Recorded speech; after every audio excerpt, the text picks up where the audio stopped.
The active emergency braking system uses data from the camera on the windscreen and the radar in the front bumper to determine the distance between you and the vehicle in front. Depending on your model, the active emergency braking system also detects cyclists and pedestrians in front of you. When the system detects a risk of collision with the road user ahead of you, this indicator light or a brake message appears in red on the instrument panel, accompanied by an audible signal. When the system detects a risk of collision with the road user ahead of you, you must avoid the road user or apply the brakes.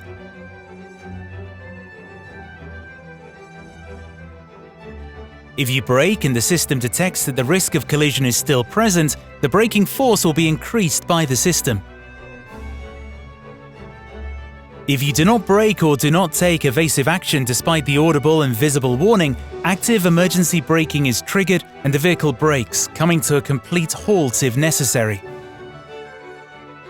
If the danger is imminent, the audible warning and emergency braking may occur simultaneously. In the case of a complete halt, the system ceases to apply the brakes. If necessary, you must press the brake pedal to keep the vehicle stationary. Remember, the active emergency braking system detects moving vehicles ahead of you when you're driving at between 5 and 112 miles per hour, that's 8 and 180 kilometers per hour.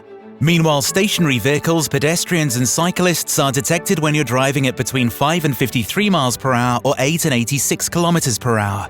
Lastly, when you're at a crossroads, vehicles traveling in the opposite direction at between 18 and 34 miles per hour, 30 and 55 kilometers per hour, are detected when you're driving at between 5 and 15 miles per hour, 8 and 25 kilometers per hour with your direction indicator on.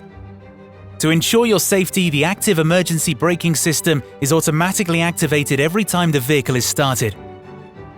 Should you wish to deactivate the system, however, go to the Easy Link screen, select Settings, Vehicle, Driving Aids,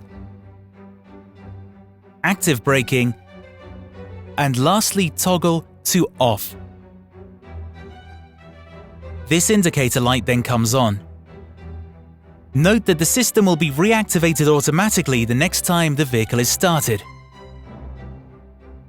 You can also carry out this operation from your steering wheel. With the vehicle stationary, press this switch as many times as necessary to access the Driving Aids menu.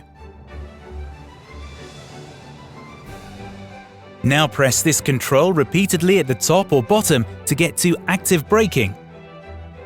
Then confirm again. Press OK one more time to activate or deactivate the feature. This indicator lights up on the instrument panel when the system is deactivated. For correct operation of the active emergency braking system, be sure to maintain and keep the radar and the camera clean. In certain conditions, for example in the case of heavy rain or poor visibility, the active emergency braking system may be temporarily impaired. In this case, this icon appears in the instrument panel. If it is accompanied by this indicator light, active emergency braking has detected a fault. Contact a Renault representative to resolve the problem. Note that active emergency braking does not replace your vigilance as a driver. Always pay attention to the traffic conditions and to your surroundings.